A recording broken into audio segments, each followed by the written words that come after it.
එදිනෙදා ඔබේ මුළු සිරුරටම රැකවරණයක්. සුදේශී කොඹ සබන්. ලෙන්ගතුකම වැඩි කරගන්න ලව්ජු රුපියල් 50ට අඩු කළා. මාමේ එන්න අපිට එකක් බොමු.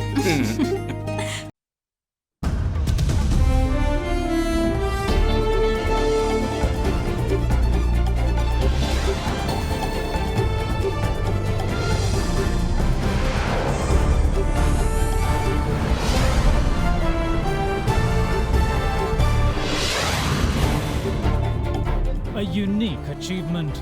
Sri Lanka marks 11 years of terror-free peace. Election saga. Fundamental rights petitions challenging poll state and dissolution of parliament taken up. Further gains.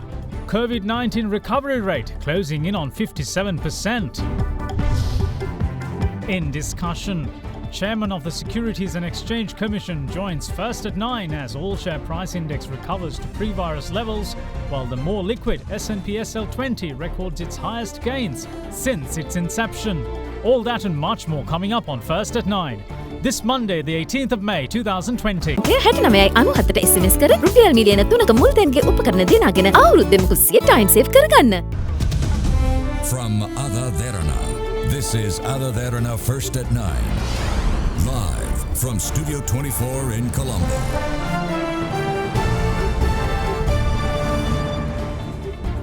A warm welcome. 11 years today, Sri Lanka marks 11 years of complete peace. However, the price of this peace was almost 3 decades of some of the most intense and violent battles against one of the most ruthless terrorist outfits the world has ever seen, that mercilessly took the lives of thousands of innocent civilians as well as countless more military personnel.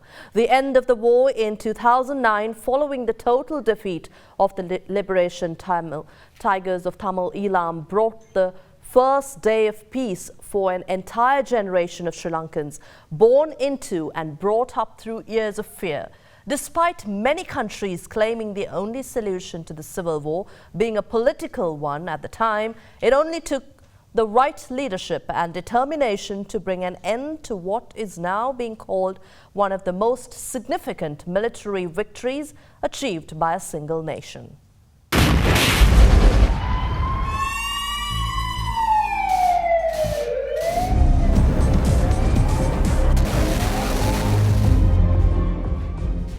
When the mayor of Jaffna, Alfred Dorayappa, was assassinated while en route to the Nallur Kovil on the 27th of July 1975, never did anyone see that this would be the start of many more to come for the next 30 years.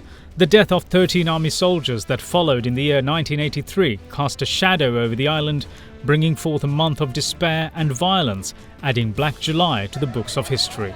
In the 2 decades that followed, the blood of not only soldiers but politicians, religious leaders, heads of state and civilians were spilt without discrimination across the island. Thus, the LTTE became one of the world's most powerful terrorist organizations. The LTTE continued to violate the ceasefire treaty that was signed between the Sri Lankan government and the LTTE in 2001, continuing to fulfill their propaganda. The height of the events was when they closed off the sluice gate of Mavilaru, disrupting the water supply to the farming community of the eastern part of the country, thus marking a turning point. Accordingly, the security forces were sent to liberate the Mavilaru sluice gate on the 21st of July 2006 for the benefit of the farmers in the east. Under the guidance of then President Mahinda Rajapaksa and then Defence Secretary Gotabaya Rajapaksa, the Tri-Forces commanders of the time, Field Marshal Sarath Fonseca, Admiral of the Fleet Wasantha Karannagoda and Marshal of the Air Force Roshan Gunatilaka launched operations against the LTTE forces. Former Director General of the Civil Defence Force Rear Admiral Sarath Veerasekara and former Inspector General of Police Jayantha Vikramaratne continued to tirelessly serve and protect the people of the country. Despite the LTTE resolving to cowardly tactics such as using innocent Tamil civilians as human shields to protect themselves, the army defeated them and managed to successfully complete the world's largest hostage rescue mission.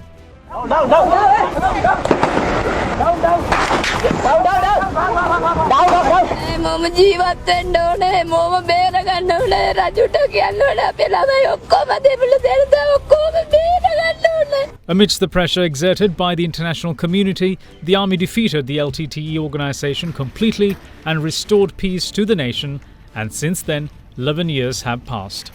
Accordingly, on that historic day of May 18, 2009, the LTTE terrorism was defeated militarily, giving the people of this country an era of peace.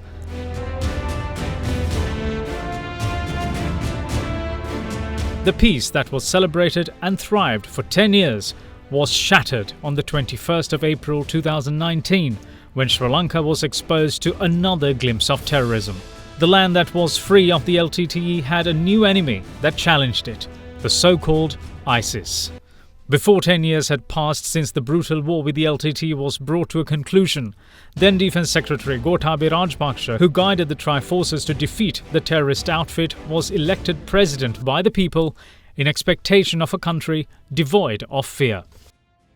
11 years have elapsed. This victory was not all that easy. We had to do meticulous planning and relentless pursuing of the battle plans, and also we registered the victory mainly due to the sheer dedication, commitment and the love for the country by the war heroes who were fighting this war with me. We were also supported by the Navy, Air Force and Police, but the brunt of the war had to be taken by the Army. In this war I lost 5,200 war heroes paid the supreme sacrifice, and another about 3,000 to 4,000 became permanently disabled. About another 15,000 men received injuries in the war. But nevertheless, we destroyed 23,000 terrorists and took as prisoners another 12,000 terrorists. And we brought permanent peace for the country. And the sacrifices made by the war heroes must be remembered forever. I would like to mention that 19th of this month, we commemorate 11 years of defeating the LTTE terrorism from Sri Lanka under the leadership of His Excellency Mahinda Rajapaksa, who was the President and the Commander-in-Chief of the Armed Forces, and present President His Excellency Gotabaya Rajapaksa, who was the Secretary of Defence at that time, and under his guidance, 3 services, the police, civil defence force and the entire population of Sri Lanka contributed as a team to defeat the LTTE terrorists from Sri Lanka. I would like to remember with gratitude those who paid the supreme sacrifice and also those who were injured in action and made permanently disabled. It is our duty to look after their family, look after them for their entire life, and I am ever grateful to them. The Navy did their part by destroying 8 LTTE vessels and completely stopping supply of arms and ammunition to the LTTE. So it came to a situation that they didn't have any ammunition to fire. So this made the task of army much easier. So it was a combined effort. This is a great achievement because I think Sri Lanka is the only country who has achieved total freedom after being inflicted by terrorism for almost 3 decades. I pause to salute all those Air Force personnel who sacrificed their lives for the preservation of our sovereignty. We have not forgotten them. I must also remember that not only the people from the Air Force, but from the Army, the Navy, the police, the STF, and even the civilians who heroically sacrificed their lives for the preservation of sovereignty. Now, in this post-terrorism era, we have another golden opportunity as this leadership is now forging its way for Sri Lanka to travel the path of prosperity, spearheading this drive of self-sufficiency and trying to get into that position where Sri Lanka was earlier in history as a very prosperous nation. I think the entire population should support this leadership so that we can achieve these goals of becoming a prosperous nation. Despite the Sri Lankan army being the only military in the world to defeat terrorism, the country constantly faced accusations brought on by the international community for violating human rights. It is in such a backdrop that the Sri Lanka Armed Forces has proven itself to be the most powerful humanitarian force in the world because of the role played in saving people from COVID-19 pandemic that spread across the country without prejudice. When even the most powerful nations of the world suffered terribly due to the COVID-19 pandemic, the Sri Lankan people were saved from the virus, and this was made possible because of the significant contribution given by the Tri-Forces to the health sector. the bravery and the sacrifices laid out by the Sri Lankan war heroes who liberated the country from such a catastrophe after 30 years of war will be cherished in our hearts. AdaDerana salutes the efforts of Tri-Forces and Sri Lanka Police.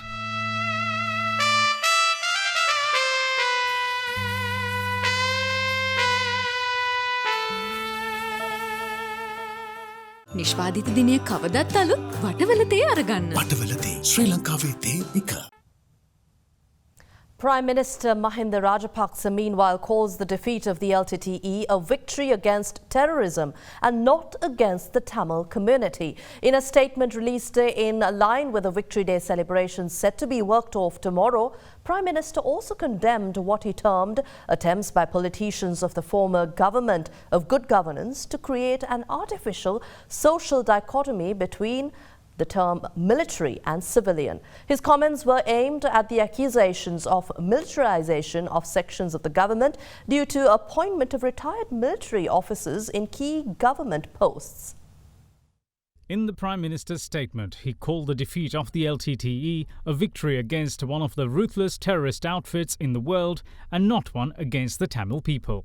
The Prime Minister added that the defeat of the LTTE has brought about a significant social change for the Tamil populace in the north and east of the country, namely the freedom to live as they wish without the fear of abduction or forced conscription, and the freedom to hold political views without fear of oppression and intimidation. Further, he added that the people of the north and east can now safely exercise their franchise in a free and fair manner due to this.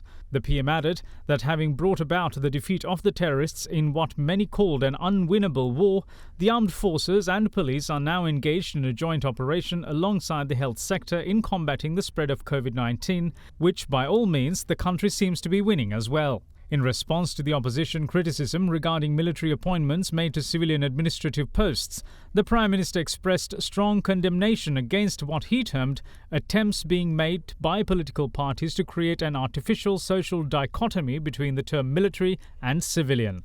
Therefore, the Prime Minister reiterated that in the government's view, military personnel upon retirement return to civil life and are no longer considered members of the military, rendering the opposition's claims of militarization without basis. The Prime Minister added that with the Ranavira constituency now an integral part of the Sangha, Veda, Guru, Govi and Kamkaru social lineup of former times, they will always have a place in position of public importance whenever his government is in power.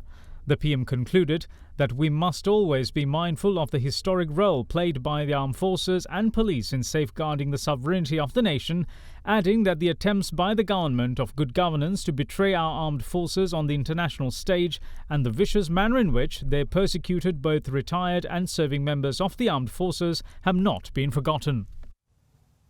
Now, there were several ceremonies organized in the north today to commemorate the members of the Tamil community who lost their lives during the conflict. At one such occasion, former Northern Chief Minister C.V. Vigneswaran was turned around by police, citing COVID-19 protocols. The Ministry of Defence has since instructed security forces in the north to take necessary action to prevent holding any gatherings or meetings in Jaffna, Kilinochchi and Mullaitivu under the quarantine law to prevent the spread of coronavirus.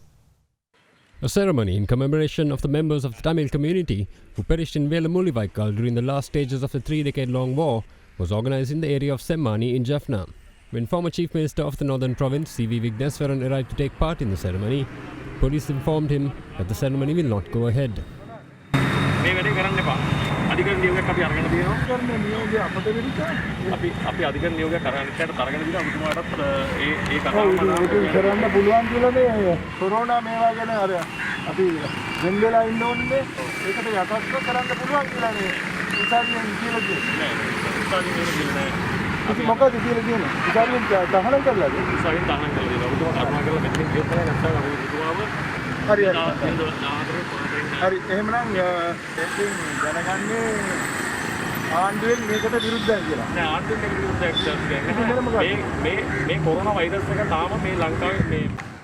Accordingly, he left the scene. Thank you, sir. Thank you.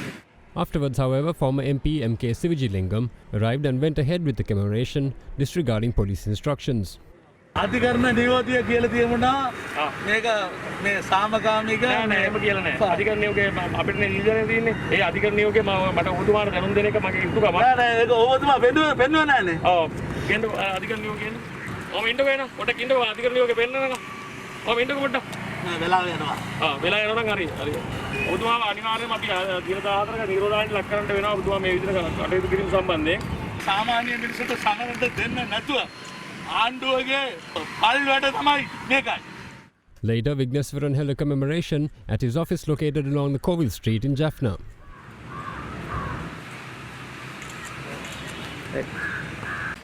Meanwhile, several ceremonies commemorating the deceased members of the Tamil community were also worked off in Vavuniya. Although several such commemorations were worked off at the residence of former TNA MP S. Sivamohan, at the Karumari Amman Kovil in Vavuniya, the Kandasamy Kovil, and adjacent to the Vavuniya Urban Council, police had issued instructions to the public to refrain from attending those ceremonies. Record gains at the Colombo Stock Exchange today, and President's Counsel Viraj Darana joins us to discuss more after this break.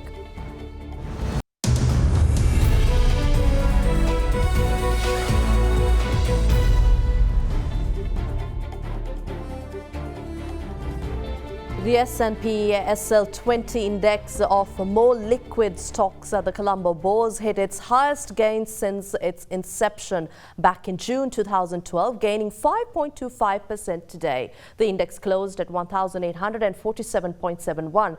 The all-share price index too rose 3.78%, driven by high retail activity in a broad-based rally to reach pre-lockdown levels. Market turnover was 1.06 billion rupees. To discuss more about the stock market and regulatory action due, we have invited to our studios President's Counsel Viraj Darana, who is the chairman of the Securities and Exchange Commission. Good evening and a warm welcome. Good evening. Thank you.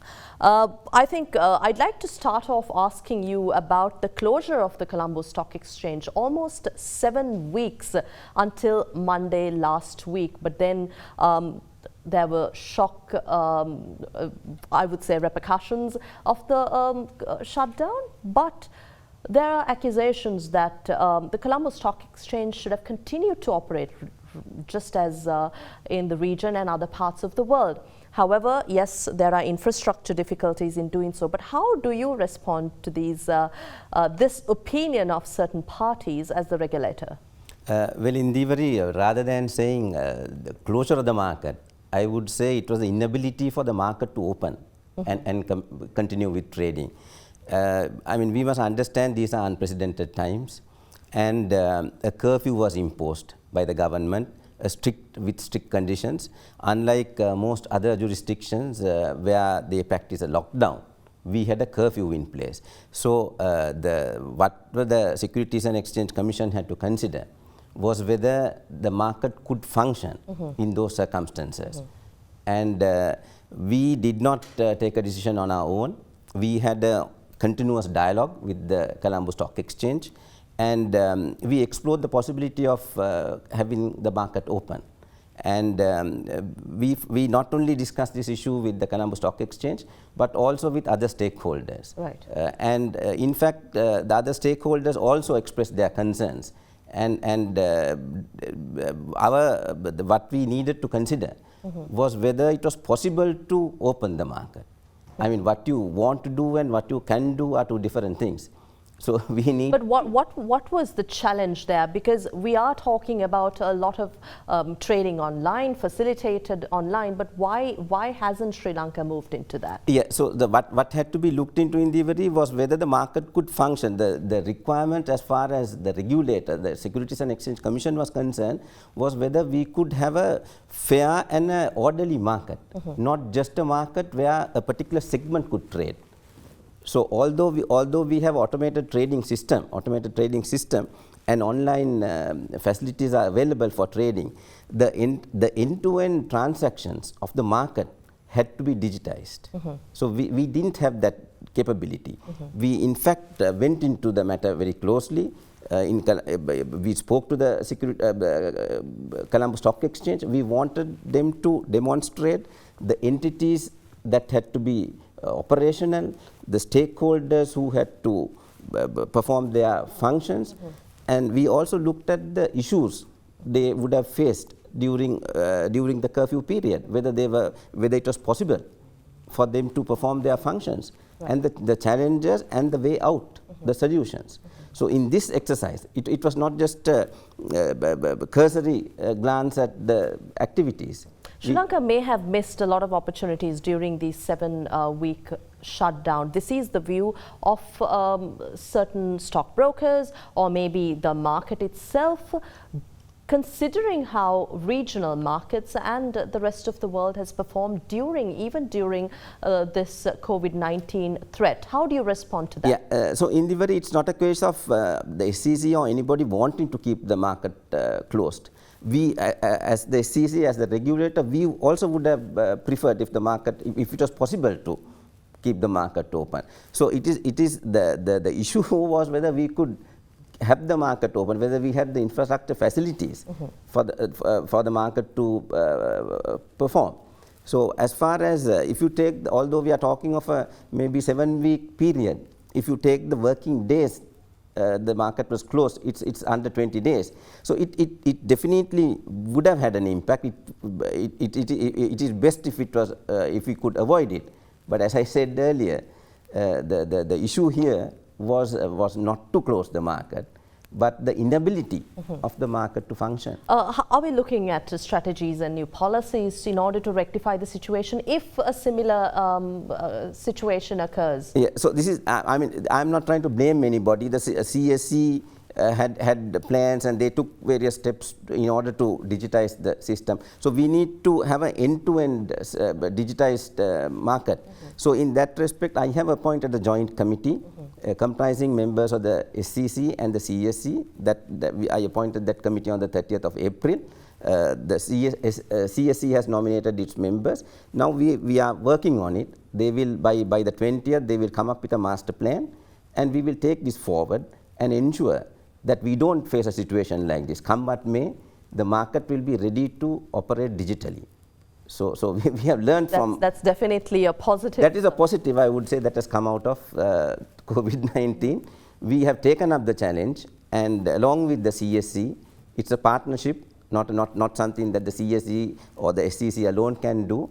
All stakeholders will have to get together and ensure that we are capable of having the market open, irrespective of the difficulties we face. As you share positive news today, market, of course, S&P SL 20 index hits its highest since its inception back in 2012 in June. The all share price index pre-lockdown levels, but this, although there was a shock in circuit breakers on the first 2 days of opening markets since the lockdown. With all this, in your view, what is the outlook for Sri Lankan capital market? And as we talk about other challenges to financial literacy, to infrastructure difficulties, yes, you are working to address it, but what is the outlook? Yeah, so it's positive. I mean, what you have seen during the last 5 days. Of course, what happened on the first day was totally unexpected. We as a regulator had to ensure that we had a mechanism in place to safeguard the interests of all stakeholders, the investors as well. If there was a sudden unexpected drop in their portfolio value, we had to have a mechanism in place. So the circuit breaker mechanism, although there was some criticism at the beginning, has proved to be a success. I mean that again was not a unilateral or an arbitrary decision taken by the SEC. In fact, that was a proposal that the CSC proposed. If in the event there was an unusual drop in the value of the portfolios. So that proved to be a success, and the market has recovered, which is a positive sign. And I heard somebody saying, well, it's not bouncing back, but it's limping back. I think nobody could have expected a sprint or a bouncing back. Limping would be quite all right, because even that is day-to-day life will have to limp back to the new normal. I mean that seems to be what everybody is expecting. As we talk about bouncing back or limping back, the sustainability of the market is a question. Yeah, so I think, I mean, this is an unusual situation, unprecedented, and after the Second World War, I think these are the worst times we are seeing. So I think we should be hopeful. We are a resilient country. We have seen worse times. We have bounced back. I think today we are commemorating the defeat of the 30-year-long terrorist war. So we have to have a positive outlook. And I, as chairman of the SCC, I'm confident. I hope we will get over this negativity and be optimistic and positive. Very quickly, before we go into the currency details of today's performance, what's the status of the SCC Act? It was on and off the table. Yes, well, it has taken a long period to see a positive outcome. It was the new act was actually introduced in Parliament, but it could not be taken up for debate. And now, after the dissolution, we will have to pursue that. The new government is in place, so new government will also have to consider that. That has a lot of positive provisions, the new act, which will strengthen the regulatory framework as well as help foster investor confidence.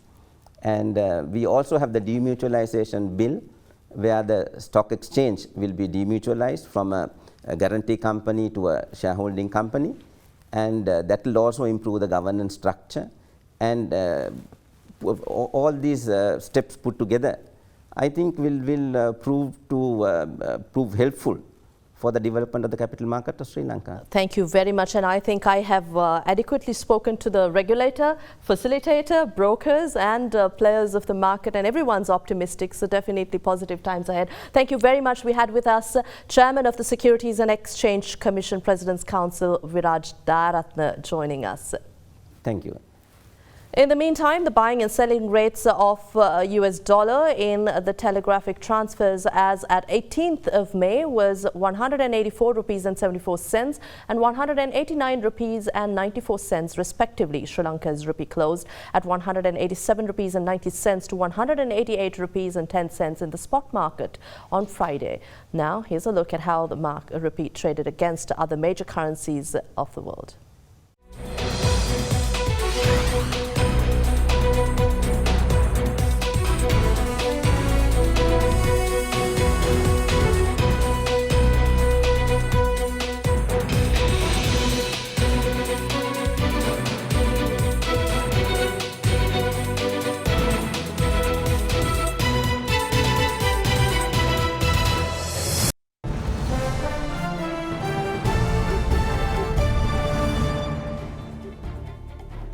The fundamental rights petitions filed challenging the dissolution of Parliament and dates set for the general election were taken up by the Supreme Court today. They were heard before a 5-member bench, which included Chief Justice Jayantha Jayasuriya. 7 parties, including Attorney-at-Law Charitha Gunaratne, Centre for Policy Alternatives, journalist Victor Ivan and Samagi Janabalawega, filed fundamental rights petitions.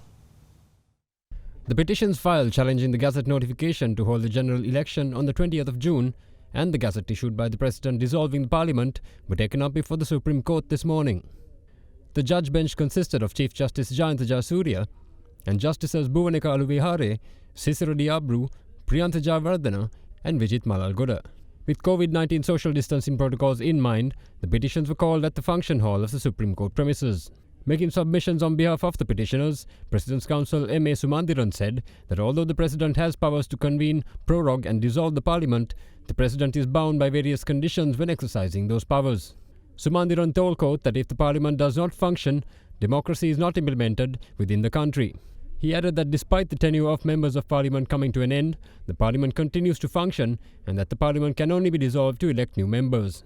Furthermore, Sumandiran said that in the President's Gazette issued on the 2nd of March dissolving the 8th Parliament, 25th of April is stated as the date for the election to be held and the 14th of May is mentioned as the date to convene Parliament. He said that since all the dates stated in the Gazette have passed, they had to come before the court to make the document void. Sumandiran also said that despite 5 of the 7 days designated to submit nominations being public holidays, the Election Commission disregarded this fact and accepted nominations on March 17th, 18th and 19th. He further argued that the Gazette notification issued by the Election Commission postponing the election to June 20th, disregarding the fact that the Constitution states the Parliament cannot be kept without convening for more than 3 months, is also illegal. He added that the election could be postponed further and that when members of the Election Commission are asked when the polls will be held, they publicly state that COVID will decide.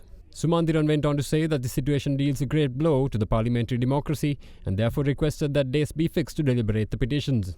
The Supreme Court then postponed further consideration of the fundamental rights petitions until tomorrow. 21 coronavirus patients in Sri Lanka have recovered from the COVID-19 virus, which is causing a global collapse in almost every sector. The recovery is confirmed within the last 24-hour cycle, which ended at 10 a.m., means that 559 patients have completely recovered from the virus so far in the island, boosting the country's recovery rate close to 57%. Despite these successes, the epidemiology unit warns that although communal transmission has been brought under control, it cannot rule out the possibility of infections from within society. During the last cycle, 21 more COVID-19 patients were discharged from hospital after making full recoveries from the virus. As a result, Sri Lanka's COVID-19 recovery rate jumped to 56.7%, with 559 patients recovering in full since the outbreak was first detected in the island in March. Only 9 people have perished from the virus so far, and most among them suffered from underlying health conditions. At the moment, the country only has 418 active coronavirus cases. Meanwhile, out of the 21 patients who recovered from the virus, 15 are naval personnel from the Velisara camp. That increases the number of naval personnel to have recovered from COVID-19 to 204. In the meantime, from the 21 infections detected yesterday, 19 are naval personnel from the Velisara Naval Base. According to the Director General of Health Services, Dr. Anil Jasinga, the other 2 are arrivals from the United Kingdom.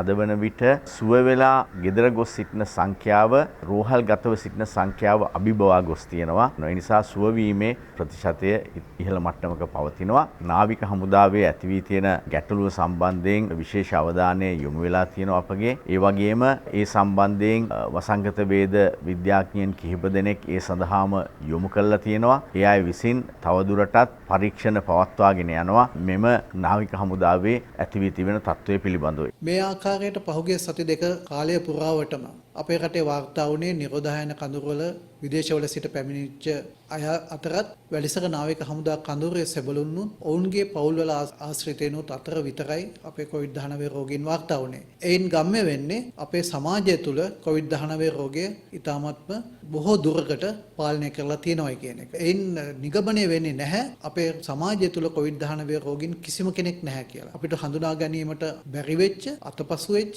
මගහැරිච්ච රෝගීන් සමහර විට විශේෂයෙන්ම රෝග ලක්ෂණ නැති COVID-19 රෝගීන් මේ සමාජය තුළ ඉන්න පුළුවන්. Meanwhile, a woman from the area of Atadugama in Bandaragama returned home today after fully recovering from COVID-19. According to the Medical Health Office of Bandaragama, all family members of the woman who were infected with the virus have fully recovered, except for her youngest son. In the meantime, blood samples and biosamples of persons who had recovered from COVID-19, along with randomly selected people at Dabremawati, Narayanpita, were obtained for PCR tests. In a separate development, 52 Sri Lankans, including students who arrived from the UK and were quarantined at the Diagama Technical Faculty, left the facility after completing their quarantine process. Corona වෛරසයේ පැතිරීම වළක්වන්න සබන් යොදා දෑත් සෝදන්න. Foreign Secretary Ravinatha Ariyasinghe calls on migrant workers as well as students and parents to rethink their repatriation plans. He urged them to carefully calibrate the effect repatriation at this time could have on their jobs and education before making decisions to seek a return to Sri Lanka, using limited flights being operated by the government for those facing compelling circumstances. Foreign Secretary Ravinatha Ariyasinghe says that priority right now of the government is to bring back the migrant worker category, which needs to come, but more so in some cases have to come. He says, quote, because they have gone out of status and are illegal, they also as a result of being illegal do not have access to the health facilities and anything else in those countries. They are pretty much destitute. Thereafter we can consider those who want to come, unquote. The Foreign Secretary asked those who are seeking a return to Sri Lanka to carefully calibrate the possible loss of jobs or loss of educational opportunity or major delays which can occur from their coming. In the case of students, he added that in a month or 2 months' time, the Foreign Ministry will once again be asked to try to reconcile their status as students when there are difficulties for them to get back or lose out on a semester. He said that it is the same with those who lose their employment as well. As such, the Foreign Secretary says that it is best that these people who are wanting to return make a very careful assessment of their essential needs, as against just wanting to come for the short term, stressing that this may not be the best time to use this limited window, with all arrivals having to go into quarantine for 21 days. While conceding that those on short-term visits have to be brought back, Arya Singer notes that the difficulty to some extent is in the fact that they are spread all over, and Sri Lankan Airlines, even cargo flights which are now flying, are not flying out to many of these capitals, and how the government is going to bring them back is a matter which is being discussed at the highest levels. In the meantime, a group of Sri Lankans who were stranded in Thailand due to the COVID-19 outbreak were repatriated last evening. They were brought back to Sri Lanka in a special flight chartered by Maldivian Airlines. The flight had departed from the Bangkok Suvarnabhumi airport with 69 Sri Lankans aboard. Air Force personnel decontaminated the returnees and their luggage upon arrival, with each individual being subjected to a medical checkup by health authorities at the airport. The returnees were then directed to mandatory quarantine.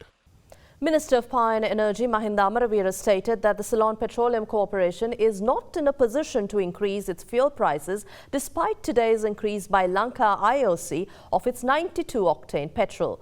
Furthermore, Cabinet co-spokesperson Dr. Bandula Gunawardena said that consumers now have a cheaper option of purchasing fuel from state suppliers despite the increase. Lanka IOC increased their price of 92-octane petrol by 5 rupees per litre with effect from midnight today. With that, the revised price of 92-octane petrol at Lanka IOC outlets will now be 142 rupees per litre, up from 137 rupees previously.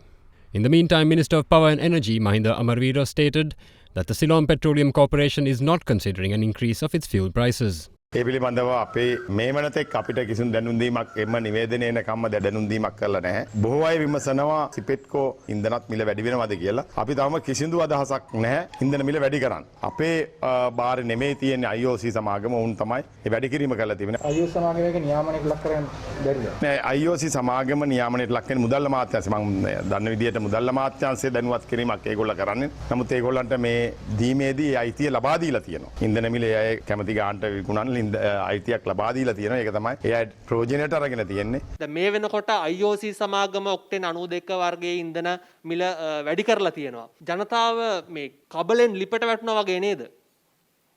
නෑනේ. ලෝක වෙළඳ පොලේ කොතරම් ඛනිජ තෙල් මිල වැඩි වුණත් කොතරම් ඛනිජ තෙල් මිල අඩු වුණත් ලංකාවේ රජයේ තෙල් මිලේ කිසිදු වෙනසක් කරන්නේ නැහැ. මේ වර්ෂයේ නිම වෙන තේ. ඔබතුමාලාට මේ IOC සමාගම පාලනයක් නැහැ. හැමදාම මේ රටේ ජනතාව හූරගෙන කෑවා. ඔබතුමාන්ට බැරිද රජයක් විදියට මැදිහත් වෙලා මේ කාරණාවට මේ යම්කිසි සහනයක් ඒ පැත්තෙන් සලසා දෙන්න? දැන් අපිට සහනයක් සලසා දෙන්න ජනතාවට උපදෙසක් දෙන්න පුළුවන්. රටේ විශාල ලෙස පැතුරුන ප්‍රධානම ආයතනයේ තියෙන ඛනිජ තෙල් සංස්ථාව. ඒ මිලට වඩා වෙන ආයතනයක මිල වැඩි නම් ඒ ආයතනය අත්හැරලා තම රජයේ ආයතනයෙන් තමන්ට අවශ්‍ය ඉන්ධන ලබා ගත්තම කිසි ප්‍රශ්නයක් වෙන්නේ නැහැ. And that wraps up tonight's edition of First at 9. Thank you for watching. Good night.